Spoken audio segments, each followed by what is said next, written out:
232 11 18 வரைக்கும் உன் கர்ப்பத்தின் கனியை உன் சிங்காசனத்தின் மேல் வைப்பேன்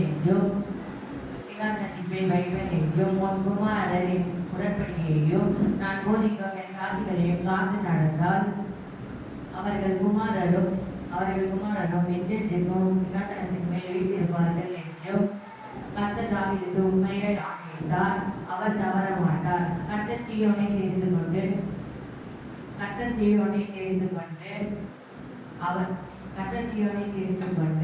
அவர் தமக்கு வாசஸ்தலமாகும்படி விரும்பினார். இது என்றென்றைக்கும் நான் தங்கும்படியால் இதை நான் விரும்பினபடியால் இங்கே வாசம் பண்ணுவேன்.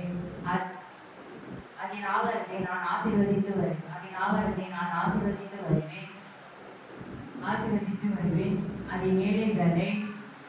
அதன் ஏழைகளை அப்பதினால் திருப்தி ஆகுவேன்.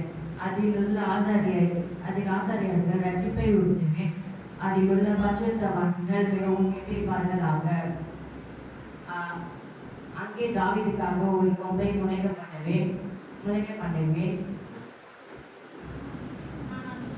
நான் அபிஷேகம் பண்ணிவிட்டவனுக்காக ஒரு விளக்கை ஆயத்தம் பண்ணினேன்.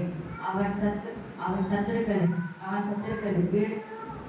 சத்துருக்களுக்கு வெட்டத்தை ஊற்றுவேன். அவன் மீதிலோ அவன் கிரீடம் போக்கும் என்றார். ஆமென்.